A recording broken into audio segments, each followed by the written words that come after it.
নবীর একটা সুন্নতকে আপনারা মেনে চলুন, অন্তত একটা মেনে চলুন, আমল করুন, ওইটার উপরে দেখবেন আল্লাহ নাজাত দেবে, অনেক কিছু শিখে ফেলবেন। ছোট্ট দুটো উদাহরণ দিয়ে দিচ্ছি। রাসূলুল্লাহ খেয়েছেন কিভাবে, নবীর খাবার তরিকায়। মা বোনেরা ভালো করে শুনে নিন, আজকের বাড়ি থেকে স্বামীকে, ছেলেকে, ভাইকে এইভাবে শিক্ষা দেবেন আর এইভাবে চালাবেন। নবীজি কিভাবে খেয়েছেন?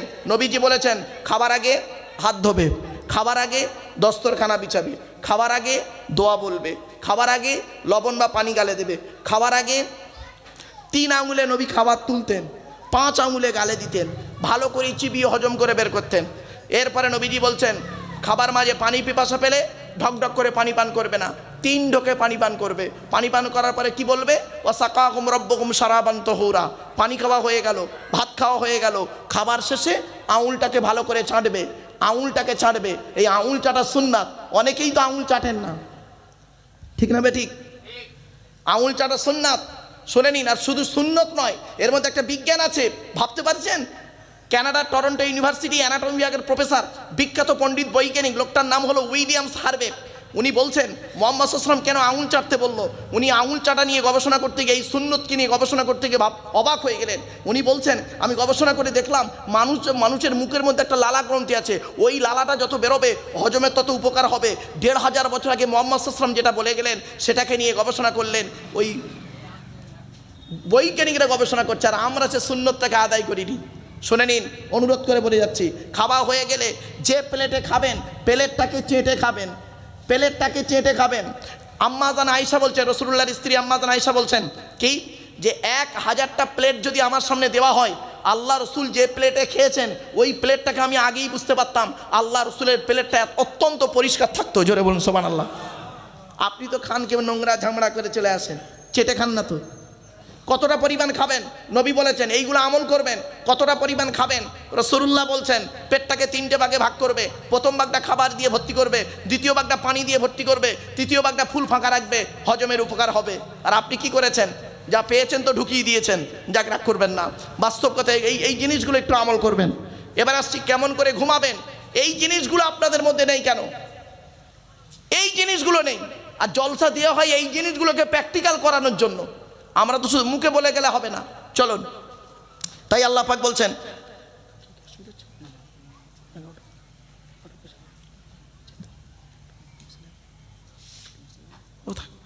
আল্লাহ পাক বলছেন ওয়াই ইউকাযযিবুকা ফাকাদ কুযযিবাত রুসুলুম মিন ক্বাবলিকা। নবী তোমাকে তারা যদি মিথ্যাবাদী বলে, তাহলে নবী তুমি জানবে তোমার আগে পূর্ববর্তী রসুল যারা এসেছিলেন, নবী রসুল এসেছেন, তাদেরকেও মিথ্যাবাদী বলেছেন। প্রত্যেক নবী রসুলকে মিথ্যাবাদী বলেছে। কাকে বলেন বলুন? কাকে বলেন? প্রত্যেক নবী রসুলকে। আর প্রত্যেক নবী রসুলের কথা ছিল কি, ইন্নী লাকুম রাসূলুন আমিন, আমি একজন সত্যবাদী রসুল। তোমার আমার ফাত্তাকুল্লাহ ওয়া আতিউন, তোমার আল্লাহকে ভয় করো, আমাকে অনুসরণ করো, আমাকে অনুসরণ করো। ওয়ামা আসআলুকুম আলাইহি মিন আজরিন, আচ্ছা এর জন্য কি আমি তোমাদের কাছে কোনো পয়সা কড়ি চাইছি? নবীরা বলছেন এর জন্য কি আমি তোমাদের কাছে কোনো পয়সা কড়ি চাইছি? ইন আজরিয়া ইল্লা আলা রাব্বিল আলামিন, এর বদলা আমি আল্লাহ, আমার বদলা আল্লাহ আমায় দেবে। জোরে বলুন সুবহানাল্লাহ। এজন্য বাপেরা এর বহু আলোচনা আছে, চলুন। এরপর আল্লাহ পাক বলছেন ওয়াইলাল্লাহি তুরজাউল উমুর কুযযিবাত রুসুলুম মিন ক্বাবলিক, তোমরা ফাকাদ কুযযিবাত রুসুলুম মিন ক্বাবলিক।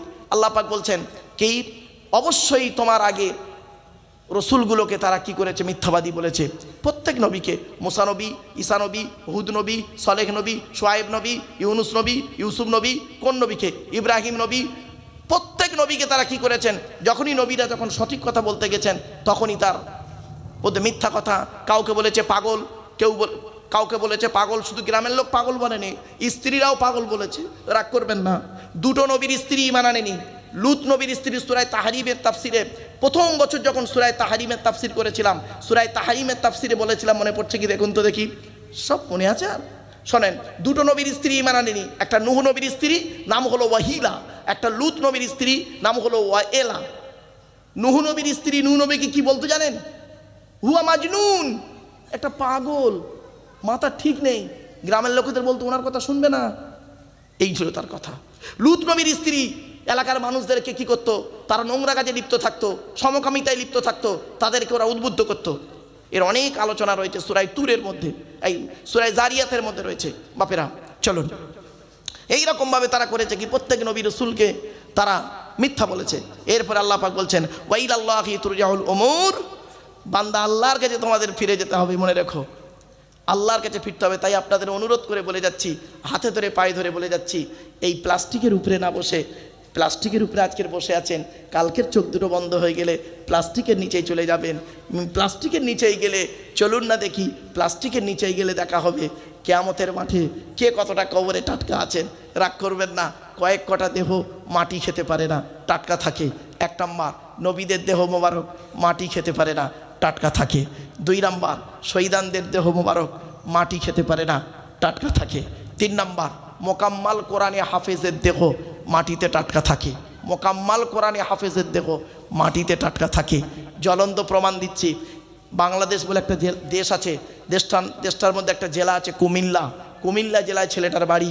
ছেলেটি করেছে কি, 14 বছরের বাচ্চা ছেলে, কোরআনে হাফেজ হয়েছিল, মোকাম্মাল হাফেজ। পেটের রোগে বাচ্চাটি মারা যায়। মারা যাওয়ার পর তার গ্রামের মানুষেরা কি করেছে, তাকে গোসল দিয়ে কাফন পরিয়ে জানাজার নামাজ পড়িয়ে মাটি দিয়েছে।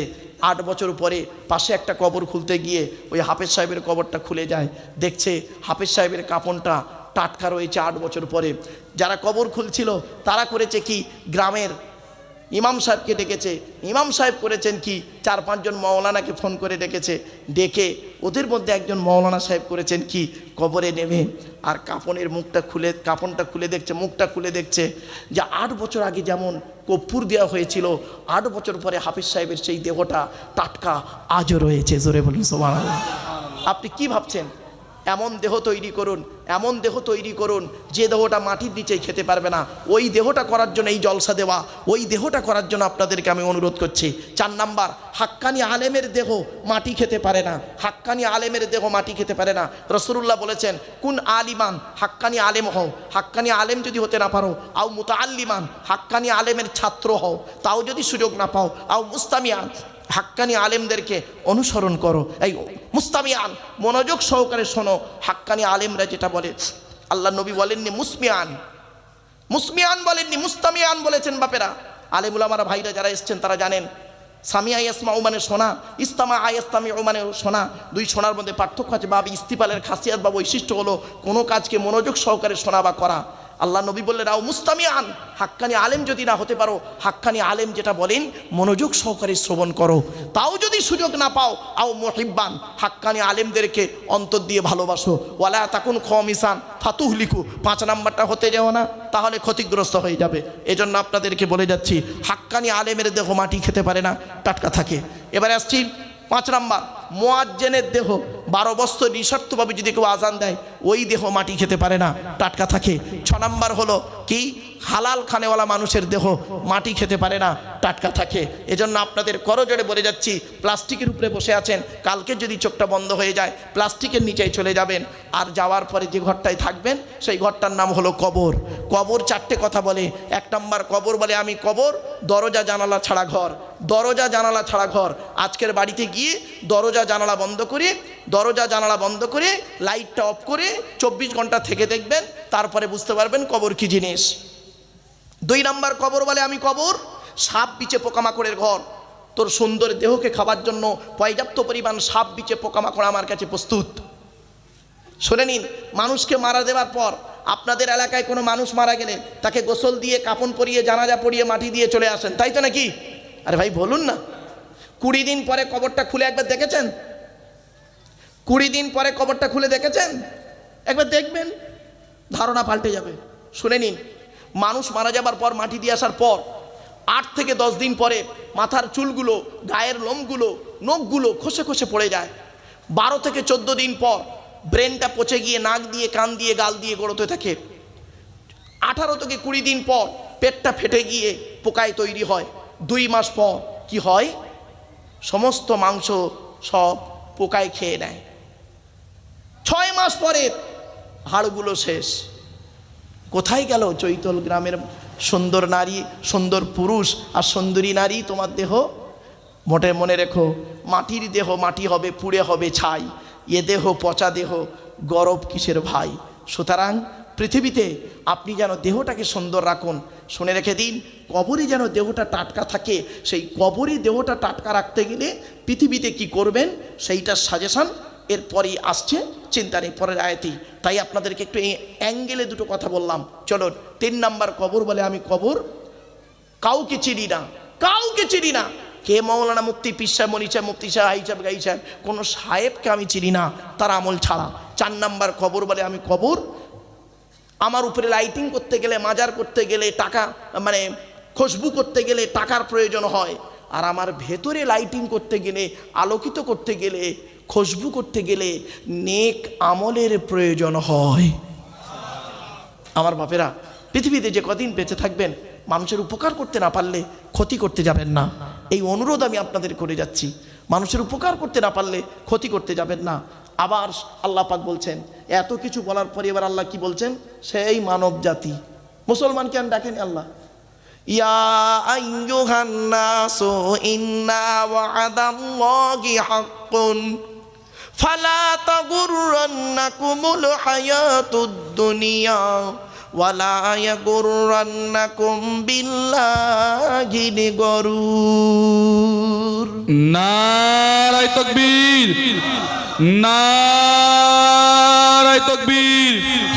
2 দিনব্যাপী ঐতিহাসিক তাফসীরুল কুরআন মাহফিল, 2 দিনব্যাপী ঐতিহাসিক তাফসীরুল কুরআন মাহফিল। নারায়ে তাকবীর। এর বাংলা মানেটা প্রথম শুনুন। এতক্ষণ মানব জাতিকে বলি আল্লাহ অতগুলো কথা বললো, আমার নিয়ামত অনেক কিছু বলেছে, বলার পর ফের আবার বলছে ইয়া আইয়ুহান নাস, হে মানব জাতি। কোরআন শুধু মুসলমানদের জন্য আসে নাই, মানব জাতির জন্য এসেছে হুদাল লিন্নাস। আর মুহাম্মদ সাল্লাল্লাহু আলাইহি ওয়াসাল্লাম শুধু মুসলমানদের নবী নয়, এটা মনে রাখবেন। কোরআনে বলা হয়েছে কুল ইয়া আইয়ুহান নাস ইন্নী রাসূলুল্লাহ ইলাইকুম জামিয়া। 9 নম্বর পারা 9 নম্বর পৃষ্ঠা 11 নম্বর লাইন সূরার নাম সূরা আরাফের মধ্যে আল্লাহ পাক বলে দিয়েছেন। সুতরাং মুহাম্মদ সাল্লাল্লাহু আলাইহি ওয়াসাল্লামকে নিয়ে যে গবেষণা করবে, হিন্দু মুসলিম দেখা দেখি নেই, সেই উন্নতির চরম শিখরে পৌঁছাবে। কোরআন যাকে যে নিয়ে গবেষণা করবে উন্নতির চরম শিখরে পৌঁছে যাবে। তাই আল্লাহ বললেন ইয়া আইয়ুহান নাস, হে মানব জাতি, ইন্না ওয়াদাল্লাহি হাক্কুন, আল্লাহর ওয়াদা হলো সত্য। আল্লাহর ওয়াদা কি? সত্য। এই ওয়াদা সম্পর্কে যখন আসে একটা কথা আপনাদের বলে যাচ্ছি, মুনাফিকের নিদর্শন হলো 3টি থেকে 4টি। কটা কটা কটা কটা কটা 3 থেকে 4, 3 থেকে 4 হাদিসে এসেছে। কোনো হাদিসে এসেছে 4টে, কোনো হাদিসে এসেছে 3টে। কি কি শুনে রেখে দিন, চমকে যাবেন, খারাপ সেন্স নেবেন না যেন। 1 নাম্বার নবী বললেন আয়াতুল মুনাফিকিনা সালাসুন, মুনাফিকের নিদর্শন হলো 3টি। ইজা হাদ্দাসা কাযাবা, কথায় কথায় মিথ্যা কথা বলবে, ওই লোকটাও হলো মুনাফিক। কথায় কথায় মিথ্যা কথা বলবে যে লোকটা, ওই লোকটা হবে মুনাফিক। বাবা মুনাফিক কথায় কথায় মিথ্যা কথা যে কত বলেছে তার কোনো ঠিক নেই, কত ওয়াদা করেছে, ওয়াদা খেলাপ করেছে। ওয়াইজা তুমিনা ফাখানা, আমানতকে খেয়ানত করবে। আমানতের ব্যাখ্যা কি জানেন? শুধু টাকা আমানত হয় না, ব্যক্তি আমানত, বস্তু আমানত, টাকা আমানত, কথা আমানত, কতগুলো আমানত হয় দেখুন। আমানত শুধু একটা নয়, খালি আমানতের খেয়ানত মানে আপনারা ভুল বুঝবেন না, আমানত অনেক রকমের হয়।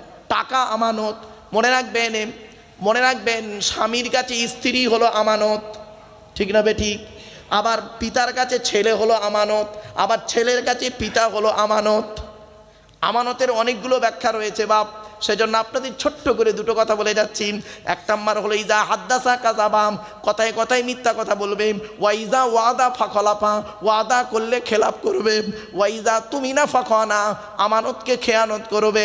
আর অন্য হাদিস এসেছে কি জানেন, যখন ঝগড়া হবে, তর্ক বিতর্ক করবে, যখন গালিগালাজ শুরু করে দেয়, আছে না অনেকে, ওয়াদা খেলাপ করার, কথায় কথায় মিথ্যা কথা বলে। একটা ছোট্ট উদাহরণ দিচ্ছি, এটা তফসিরের মধ্যে নেই বাবা, একটা প্রাসঙ্গিক মানে সাইড কথা আপনাদের বোঝার জন্য বলছি। জ্ঞানী যারা বোঝে তারা শুধু ইশারায়, যেহেতু 2024 সাল তো এই কথাটা কিন্তু খুব গুরুত্বপূর্ণ। তবে শোনার সাথে সাথে কিন্তু আপনারা আশা করি হেসে ফেলবেন, তবে হাসবেন না, চেষ্টা করবেন হাসাটাকে একটু কম করতে। চলুন, 4 বন্ধু একটা হোটেলে খেতে গেছে। 4 বন্ধু একটা হোটেলে খেতে গেছে, 4 জন খুব টপ র্যাঙ্কের হাইফাই লোক। 4 জন বন্ধু, 1 বন্ধু, 4 বন্ধু খেতে গেছে একটা হোটেলে। তা হোটেলের মালিক খুব বুড়ো মানুষ, বেচারা ভালো মানুষ হোটেলের মালিক। তো ভালো মন্দ খেয়েছে হোটেলে, খাওয়ার পরে 4 বন্ধু টেবিলে ঝগড়া শুরু করে দিয়েছে, ঝগড়া করছে। তো বুড়োটা উঠে এসে, মালিক উঠে এসে দেখছে কি ব্যাপার, খাওয়া দাওয়া হয়ে গেছে, এই টেবিলে বসে ঝগড়া করছে। কি ঝগড়া করছে? বলছে বাবা আমি বুড়ো মানুষ, তোমরা চারজন দেখে তো মনে হচ্ছে ভদ্রলোক, তা তোমরা চারজন খেলে তা ঝগড়া করছো কেন? বলছে চাচা তুমি বুঝবে না। বলছে কি ব্যাপারটা বলো তো? আমরা টাকা দেয় নিয়ে ঝগড়া হচ্ছে। এ বলে আমি টাকা দেবো, সকলের টাকা আমি দেবো, ও বলে সকলের টাকা আমি দেবো, ও বলে আমি দেবো, ও বলে আমি দেবো। বলে বাবা আমি জীবনে শুনেছি বন্ধুরা খেয়ে একে অপরের ঘাড়ে রেখে পালায়, তো এরা বলছে টাকা দেওয়ার জন্য প্রতিযোগিতা করে, ঝগড়া করে। এই আমার বুড়ো বয়সে 80 বছর বয়সে এই প্রথম দেখলাম। তা বাবা যাই পারে হয় হোক, বাবা তোরা আমার টাকাটা দে, 1000 টাকা হয়েছে, যে কোনো একজন টাকাটা দিয়ে বাবা যা, পরের খরিদ্দার আসবে। বলছে না চাচা সহজে যাওয়া যাবে না, আমরা একটা সিদ্ধান্ত করেছি। বলে কি সিদ্ধান্ত? বললো সিদ্ধান্ত হলো একটাই, আমরা দৌড় প্রতিযোগিতা করব। বুঝতে পারছেন? আর আপনি দৌড় প্রতিযোগিতায় বাঁশি বাজাবেন, আর যে ছুটে ফার্স্ট হবে সেই টাকা দেবে। চাচার মাথায় হাত। কি আশ্চর্য, দৌড় প্রতিযোগিতা হবে আর আমি বাঁশি বাজাবো? বলে হ্যাঁ চাচা তোমাকেই বাঁশিটা বাজাতে হবে, তুমি ছাড়া বাঁশি বাজাবার যোগ্য লোক এখানে কেউ নেই। তবে তাই হোক। বলে চাচা বাঁশি বাজিয়েছে, ওই 4 বন্ধু দৌড় বেড়েছে ভাই, আজও বাড়ি ফেরে নে।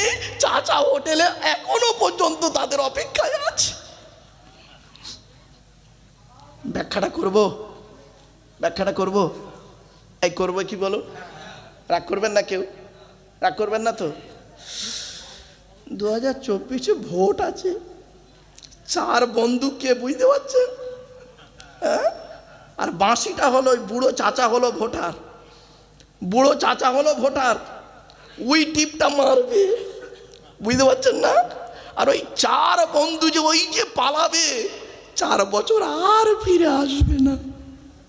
আমার বাপেরা জ্ঞানীগুণী বুদ্ধিজীবী মানুষ, বাড়ি থেকে ভাববেন আমি যেহেতু এইসব আলোচনা করি না, তবে একটা প্রাসঙ্গিক কথা এলো তাই আপনাদেরকে একটু ইঙ্গিত দিলাম।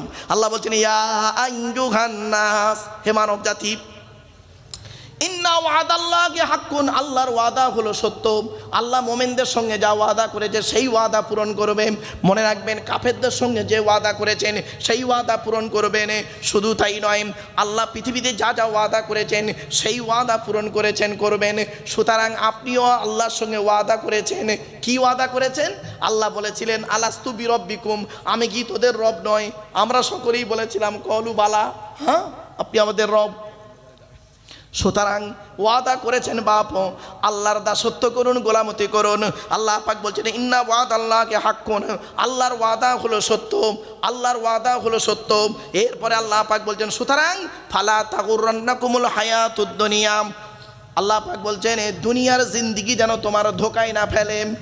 এই দুনিয়ার টাকা পয়সা ধন সম্পদ, দুনিয়ার টাকা পয়সা ধন সম্পদ যেন তোমাকে ধোকায় না ফেলে দেয়। বাপ অনুরোধ করে বলে যাচ্ছি, দুনিয়ার জিন্দিগিটা খুব ধোকা, কয়েকদিনের জন্য বাঁচবেন, কয়েকদিন বাঁচবেন, তাই আপনি করেছেন কি এটা ওটা করে যাচ্ছেন।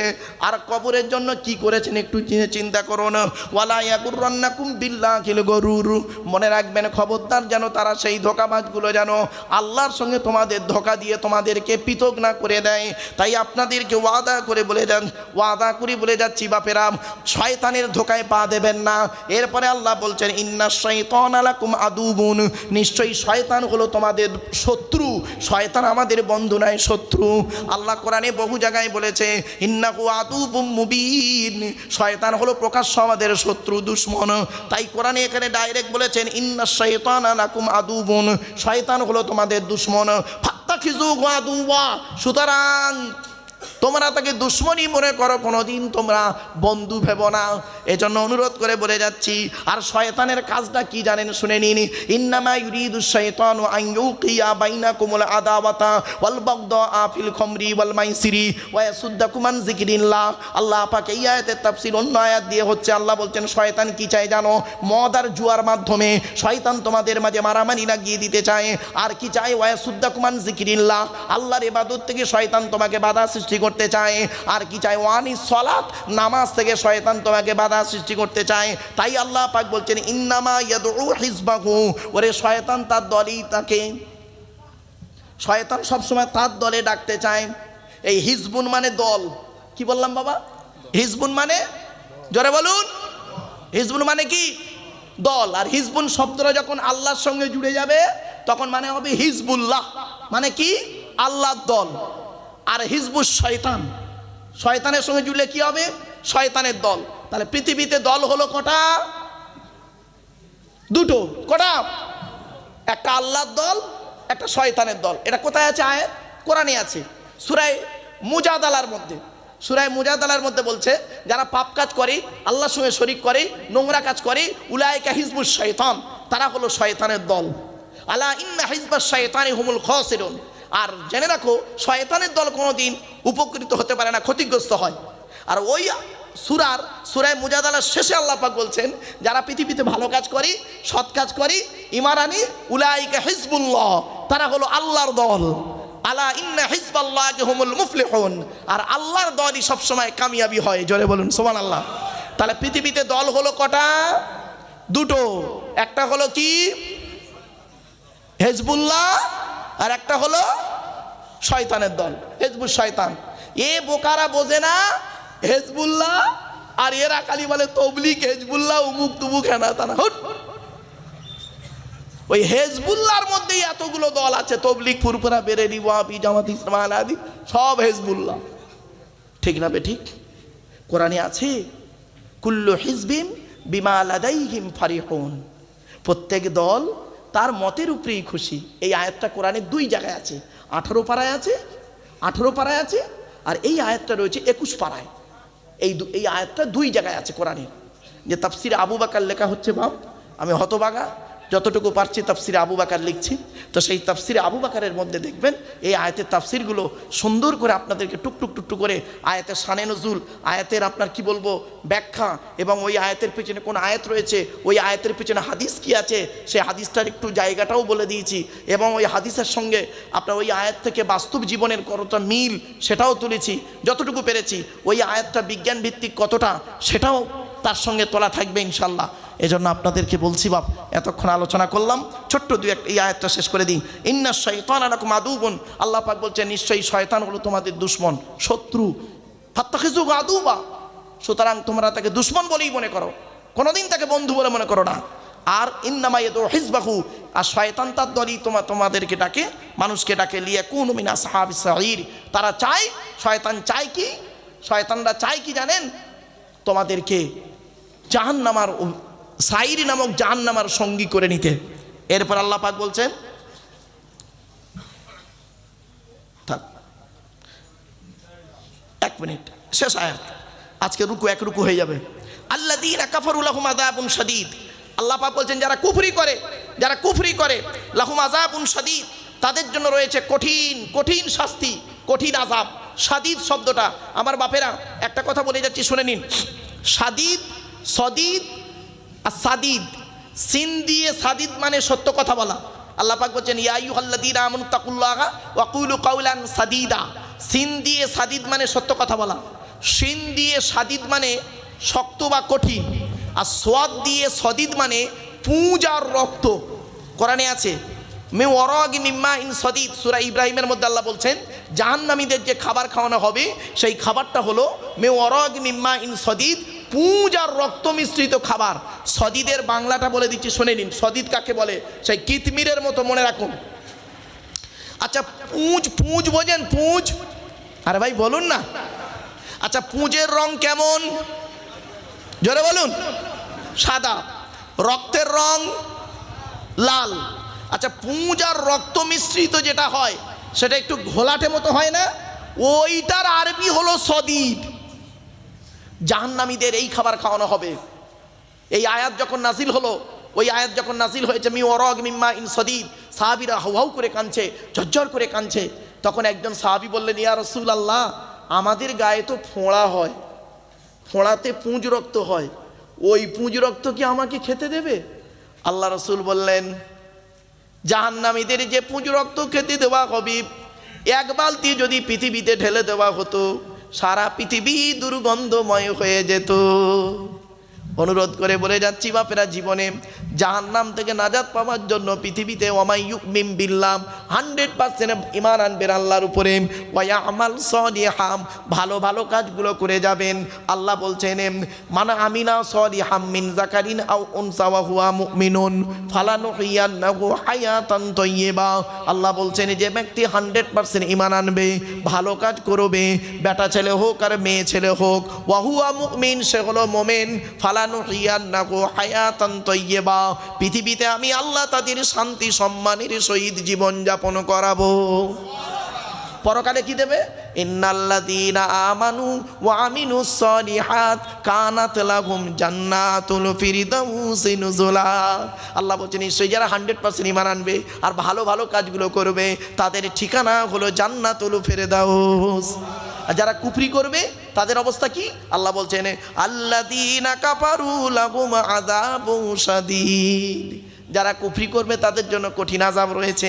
আর যারা ঈমান আনবে তাদের কি? ওয়াল্লাযীনা আমানু ওয়া আমিলুস সলিহাত, যারা ঈমান এনেছে আর ভালো ভালো কাজগুলো করবে, আল্লাহ বলছেন লাহুম মাগফিরাতু ওয়া আজরুন কাবীর, তাদের জন্য রয়েছে ক্ষমা।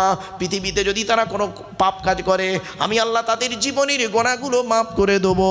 আর শুধু তাই নয়, ওয়া আজরুন কাবীর, আমি আল্লাহ তাদের জন্য খুব বড় বদলা রেখেছি। জোরে বলুন, সেই বড় বদলাটা কি? জান্নাতুল ফেরদাউস। তাই অনুরোধ করে বলে যাচ্ছি এতক্ষণ আপনাদের কাছে আজকের জাস্ট এই রুকু এক রুকু 7টা আয়াত হলো, 7টা আয়াত সূরা ফাতিরের 7টা আয়াত, এক রুকু হয়েছে। বুঝতে পারলেন? এতক্ষণ আলোচনা করলাম, বাপ ভাষাগত দিক থেকে ত্রুটি হলে ক্ষমা করবেন।